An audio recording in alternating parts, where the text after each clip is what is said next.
লক্ষ্যে পৌঁছানো অত্যন্ত কঠিন হয়। কেউ ভাবেন যে কেন এত কঠিন হয়, কেন এত কষ্ট করতে হয় লক্ষ্যে পৌঁছানোর জন্য। এই লক্ষ্য সরলভাবে কেন আমার কাছে চলে আসে না। চলুন আপনাকে একটা কথা বলি, যদি আপনার লক্ষ্য কঠিন না হয় তাহলে তাকে পাওয়া আপনার পক্ষে অসম্ভব হয়ে উঠবে। লক্ষ্যে পৌঁছানোর এই রাস্তায় আপনি যে কড়া রোদের সম্মুখীন হন, যার থেকে আপনি দূরে পালাতে চান, সেই রোদ আপনাকে প্রেরণা যোগায় যে আপনি এগোতে থাকুন।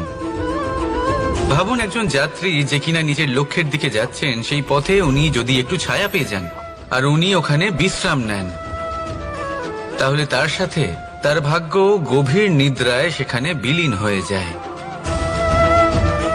তাই পরিশ্রমের কড়া রোদের থেকে কখনো দূরে পালাবেন না। জীবনে শুধু সামনে এগোতে